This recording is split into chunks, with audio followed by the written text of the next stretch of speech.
कहानी की शुरुआत आधी रात के सन्नाटे से होती है, जहां एक यंग कपल झील के किनारे कैंपिंग का मजा ले रहा है। लड़की कार से कुछ बियर लेने जाने वाली होती है, तभी उसे झील के अंदर से दो पत्थरों के आपस में टकराने जैसी अजीब आवाज सुनाई देती है। वह बिना कुछ सोचे समझे सुध बुध खोकर पानी की तरफ बढ़ने लगती है। अपनी गर्लफ्रेंड को इस तरह बिना सोचे समझे पानी में जाते देख लड़का उसे रोकने के लिए चिल्लाता है और उसके पीछे भागता है, लेकिन जैसे ही वह पानी में मौजूद एक साए के पास पहुंचता है, उसके रोंगटे खड़े हो जाते हैं, क्योंकि उसकी गर्लफ्रेंड उसे पीछे किनारे से आवाज दे रही होती है। तो फिर पानी के अंदर वो कौन था जिसके पीछे लड़का जा रहा था? लड़का डर से कांपते हुए पीछे मुड़ता है, पर वो साया गायब हो चुका था। अगले ही पल पानी के नीचे से एक धुंधला भूत निकलता है और उस बदकिस्मत लड़के को खींचकर गहरे काले पानी में ले जाता है। कुछ दिनों बाद सालमुकजी रिजर्वॉयर नाम के इलाके के स्ट्रीट व्यू मैप पर एक अजीब तस्वीर दिखाई देती है। मैप पर पानी के बीच एक डरावना भूत छुपा हुआ नजर आ रहा था, जिसे देखकर इंटरनेट पर लोग बातें करने लगे हैं। वीकेंड होने के बावजूद मैप बनाने वाली कंपनी को एक इमरजेंसी मीटिंग बुलानी पड़ती है। एक्सपर्ट्स कंफर्म करते हैं कि यह तस्वीर किसी सॉफ्टवेयर खराबी की वजह से नहीं आई है। सबसे अजीब बात यह थी कि कंपनी के पास इस इलाके का कोई ओरिजिनल डेटा या फोटो था ही नहीं, यानी यह डरावनी तस्वीर उन्होंने खुद अपलोड नहीं की थी। कंपनी मैप से उस फोटो को हटा देती है, लेकिन डायरेक्टर ऑर्डर देता है कि किसी भी कानूनी पचरे से बचने के लिए आज ही इस इलाके की नई तस्वीरें अपडेट करनी होंगी। इस काम के लिए सुइन नाम की एक फीमेल डायरेक्टर खुद आगे आती है। असल में सुइन अपनी जिम्मेदारी की वजह से नहीं,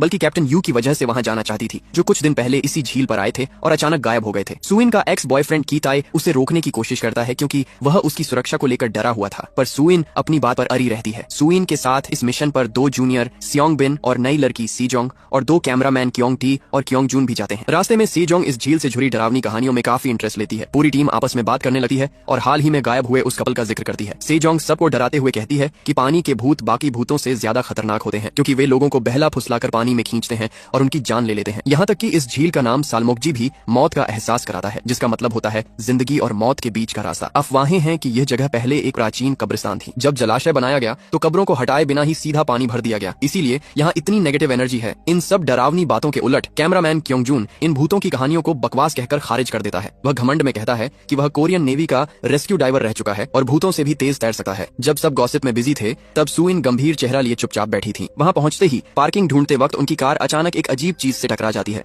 वह पत्थरों से बना एक अजीब सा छोटा टावर था, जिसके ऊपर चावल से भरा एक कटोरा रखा हुआ था, जैसे किसी चीज की पूजा की जा रही हो या किसी बुरी बला को रोका गया हो। टावर में दरार पड़ते ही वहां अचानक एक रहस्यमयी बुजुर्ग अम्मा आ जाती हैं और उन्हें डांटने लगती है। वह सुइन को देखकर चौंक जाती हैं और कहती हैं कि उसने भी कभी इस पानी के अंदर अपनी जान गंवाने की स्थिति का सामना किया था। अजीब बात यह थी कि वो अम्मा जानती थी कि सुइन किसी को ढूंढ रही है। वह सुइन को एक पत्थर देती है और कहती हैं कि इस टावर पर पत्थर रखकर मन्नत मांगो। कोरियन रिवाजों के मुताबिक ऐसी पवित्र जगहों से गुजरते वक्त लोग टावर पर पत्थर रखकर प्रार्थना करते हैं। माना जाता है कि अगर पत्थर रखने के बाद टावर न गिरे तो मन्नत पूरी हो जाती है। माहौल भारी हो जाता है और सब चुपचाप मन्नत मांगकर टावर पर पत्थर रखने लगते हैं। लेकिन जैसे ही सुइन पत्थर रखने आगे बढ़ती है, टावर के अंदर से एक बिल्कुल काला हाथ निकलता है और उसका हाथ कसकर पकड़ लेता है, पर पलक झपकते ही वह हाथ गायब हो जाता है, जैसे कोई भ्रम हो। वो अम्मा ठंडे लहजे में उनसे कहती है कि पत्थर रखते रहो और फिर पीठ घुमाकर चली जाती है। सुइन अपने डर को छुपाते हुए टीम से कहती है कि पहले काम खत्म करते हैं, लौटते वक्त पत्थर रख लेंगे। जब सब अपना सामान निकाल रहे होते हैं तो सुइन को थर्माकोल का एक बॉक्स मिलता है, जिसके अंदर ढेर सारे कीड़े रेंग रहे थे। पता चलता है कि कैमरामैन क्योंगते चोरी छिपे मछली पकड़ने के लिए चारा लेकर आया था। तभी वह देखती है कि दोनों जूनियर एक हवा भरने वाली बोट तैयार कर रहे हैं। सीजोंग मानती है कि उसका एक हॉरर यूट्यूब चैनल है, इसलिए वह काम के साथ साथ यहाँ एक भूतिया वीडियो भी शूट करना चाहती थी। सबको इतना लापरवाह देखकर सुइन गुस्से में टोकती है कि हम यहाँ पिकनिक मनाने नहीं आए हैं, पहले काम पर फोकस करो, उसके बाद जो करना है करना। उन्हें सिर्फ 3 किलोमीटर लंबे रास्ते की तस्वीरें लेनी थी, जिसमें करीब 2 घंटे लगने वाले थे। लेकिन काम शुरू होने से पहले ही क्योंगजून देखता है कि जीपीएस का सिग्नल पूरी तरह गायब हो चुका है। जब पूरी टीम परेशान खड़ी थी,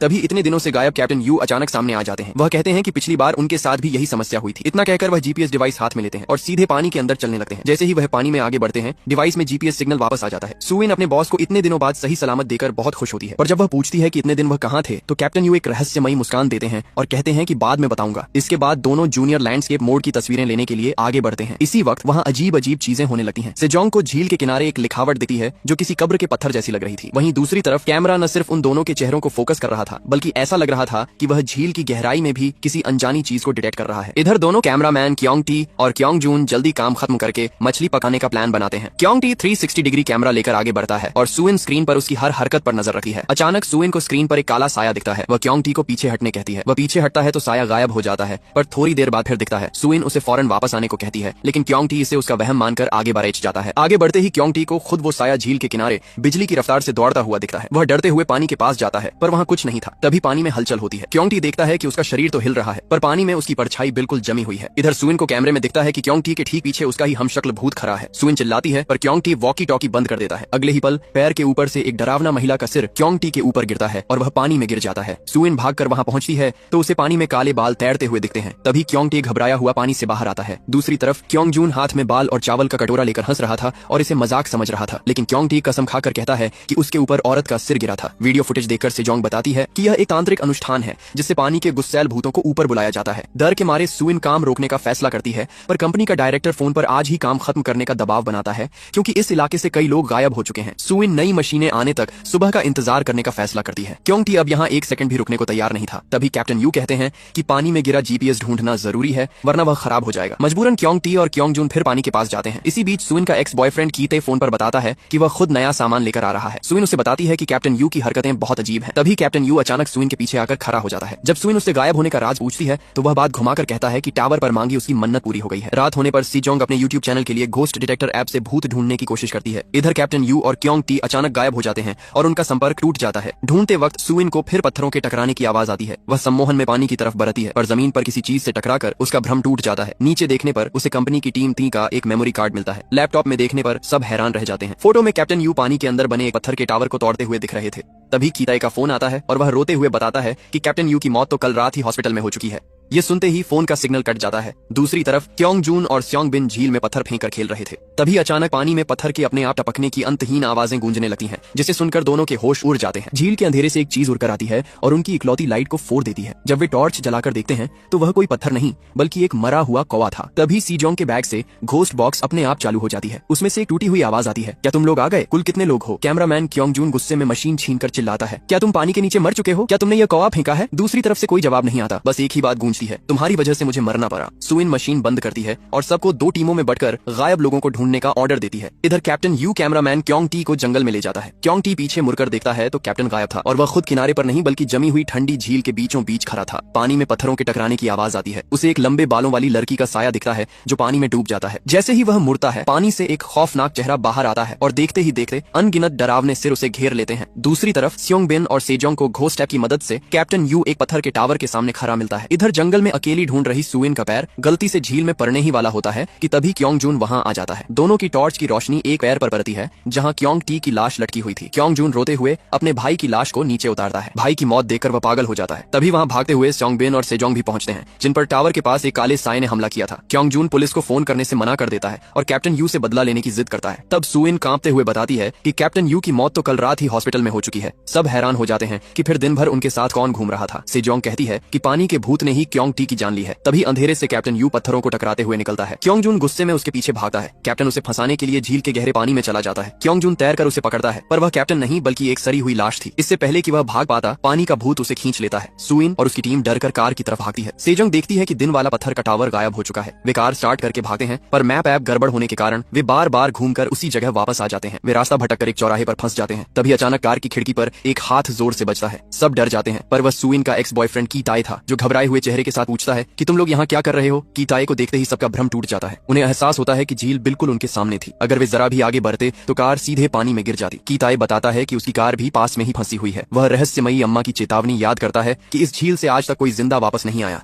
कीते सुझाव देता है कि उन्हें बचने के लिए पत्थरों का एक टावर बनाकर मन्नत मांगनी चाहिए, लेकिन स्योंग बिन इसे अंधविश्वास मानकर मना कर देता है और मदद के लिए आग जलाने की सलाह देता है। तभी सुइन सबसे पूछती है कि शुरुआत में सबने क्या मन्नत मांगी थी। स्योंग बिन ने अमीर होने की मन्नत मांगी थी और सेजोंग ने डर के मारे कुछ नहीं मांगा था। सुइन का चेहरा पीला पड़ जाता है। वह बताती है कि उसकी मन्नत पूरी हो गई है, जो थी कैप्टन यू को दोबारा देखना। कैप्टन यू की मन्नत भी पूरी हुई थी। सुइन को इस जगह का एक क्रूर नियम समझ आता है। यहाँ सिर्फ मरे हुए लोगों को वापस बुलाने की मन्नत ही पूरी होती है। उस अम्मा की बेटी असल में बहुत पहले मर चुकी थी। अम्मा ने सबको टावर पर पत्थर रखने के लिए इसलिए उकसाया ताकि वह अपनी भूत बन चुकी बेटी को दोबारा देख सके। कैप्टन यू ने पानी के अंदर वाले टावर को तोड़कर खुद को आजाद किया था, लेकिन बाद में हॉस्पिटल में दम तोड़ दिया। सुइन कहती है कि इस मुसीबत से बचने का इकलौता तरीका उस पत्थर के टावर को ढूंढकर टुकड़े टुकड़े करना है, लेकिन वो टावर अपनी जगह से गायब हो चुका था। स्योंग बिन को लगता है कि यह उन्हें पानी के पास बुलाने की एक नई चाल है। तनाव बढ़ाने पर सुइन और कीताई पानी लेने कार की तरफ जाते हैं। अकेले में सेजोंग रोते हुए स्योंग बिन को बताती है कि उसने शुरुआत में मन्नत मांगी थी कि वह जिंदगी में सिर्फ एक बार असली भूत देखना चाहती है। स्योंग बिन उससे कहता है कि उनके पास बचने का एक ही रास्ता है, सुइन और कीते को यहीं छोड़कर भाग जाना। स्योंग बिन को शक है कि सुइन खुद एक भूत है या उसके ऊपर किसी साए का साया है, क्योंकि उसी की वजह से वे इस झील पर रुके और उसने ही सबको अलग होने को कहा था। सेजोंग सुबह तक रुकने को कहती है, पर स्योंगबिन दिखाता है कि कार की घड़ी रात के 1:30 बजे पर रुकी हुई है, यानी इस जगह का समय पूरी तरह थम चुका है। डर कर दोनों कार स्टार्ट करके अकेले ही भाग जाते हैं। सुइन और कीते उनके पीछे दौड़ते हैं, पर उन्हें पकड़ नहीं पाते। रास्ते में स्योंगबिन और सेजोंग की कार के शीशे पर अचानक काला पानी गिरता है और छत से एक डरावना सिर खिड़की पर आकर चिपक जाता है। स्योंगबिन पागलपन में स्पीड बढ़ाता है और वे किसी तरह हाईवे पर पहुंच जाते हैं। वहां उन्हें एक पुलिस वाला मिलता है। स्योंगबिन उसे सुइन और कीताई को बचाने के लिए कहता है। पुलिस वाला कहता है कि उसकी गाड़ी की बैटरी खत्म है और वह मदद मांगता है। फिर वह बयान लेने के लिए कार के अंदर बैठता है और सेजोंग से पूछता है, तुम यहाँ कितने बजे आए और कुल कितने लोग हो? सेजोंग के रोंगटे खड़े हो जाते हैं, क्योंकि ये बिल्कुल वही शब्द थे जो घोस्ट बॉक्स से गूंजे थे। जैसे ही पुलिस वाला पीछे मुड़ता है, उसकी आंखें खून की तरह लाल दिखती हैं। उधर बाहर स्योंगबिन जैसे ही कार की हेडलाइट ऑन करता है, उसके होश उड़ जाते हैं। सामने हाईवे नहीं बल्कि वही काली झील थी। उनकी कार न जाने कब से झील के बिल्कुल किनारे खड़ी थी। स्योंगबिन दरवाजा खोलने की कोशिश करता है, पर वो लॉक हो चुका था। तभी कार के अंदर बैठा पुलिस वाला एक भयानक भूत के रूप में बदल जाता है। सुइन को जंगल में सीजोंग का आईपैड मिलता है, जिससे पता चलता है कि पत्थर का टावर झील के दूसरी तरफ है। तभी वॉकी टॉकी पर सीजोंग की रोने की आवाज आती है। सुइन और कीताए को एक खाली कार मिलती है, जिसके नीचे सीजोंग छुपी थी। सुइन उसे निकालने जाती है, तभी कीताए उसे पीछे खींच लेता है। कार में बैठा स्योंगबिन बैक गियर लगाकर सीजोंग को कुचल देता है और फिर खुद गाड़ी से गिरकर गर्दन मरोड़ कर मर जाता है। कीताए वहां रखी बोट पर सुइन को बिठाकर टावर की तरफ ले जाने लगता है। बोट पर बैठे ही सुइन को शक होता है कि काइते को बोट के बारे में कैसे पता था। तभी वह आदमी कैप्टन यू के भूत में बदल जाता है। वह कहता है कि यह काम पहले सुइन का था, इसलिए उसकी मौत की जिम्मेदार सुइन है। कैप्टन का भूत गायब हो जाता है और पानी से एक हाथ निकलकर सुइन को झील के नीचे खींच लेता है। कीते उसे बचाने के लिए पानी में कूदता है। झील के नीचे सैकड़ों लाशें सेना की तरह खड़ी थीं। कीते बेलों में फंसी सुइन को आजाद करके ऊपर भेज देता है, पर खुद का पैर पकड़े जाने के कारण पानी में डूब जाता है। किनारे पहुंचकर सुइन पागलों की तरह पत्थर के टावर को तोड़ने लगती है। टावर के अंदर से भूत का चेहरा निकलता है और वह सुइन को अंदर खींचने लगा है। सुइन टावर की रस्सी खींच देती है, जिससे चावल का कटोरा काला होकर टूट जाता है और टावर ढह जाता है। कीते पानी से बाहर आकर सुइन को ढूंढता है, जो किनारे पर बिना सुध बुध के बैठी थी। कुछ दिनों बाद कीते इस बुरे सपने को भूलकर वापस ऑफिस काम पर लौट आता है, लेकिन तभी कंपनी का डायरेक्टर अनजाने में एक ऐसा सच बताता है जिससे कीते का खून जम जाता है। डायरेक्टर कहता है कि कैप्टन यू की मौत हॉस्पिटल में नहीं हुई थी, वह तो बहुत पहले ही समाची झील में डूबकर मर चुके थे। हॉस्पिटल तो सिर्फ कागजी कार्रवाई के लिए ले जाया गया था। इसका मतलब सुइन का अंदाजा बिल्कुल गलत था। टावर तोड़ने से कैप्टन यू आजाद नहीं हुए थे। तभी सुइन भी ऑफिस आ जाती है और कहती है कि अकेले घर पर रहने से उसे डर लगा है। कीते उसे कैप्टन यू के पहले ही डूबने की बात नहीं बताता, ताकि वह और परेशान न हो। लेकिन कीताए का दिमाग अब फटने को था। वह इन अजीब और अनसुलझी घटनाओं के सामने खुद को बेहद बेबस महसूस कर रहा था। उसी घबराहट के पल में वह अचानक देखता है कि न जाने कहां से बिल्कुल काला पानी निकलकर उसके पैरों के नीचे जमा होने लगा है।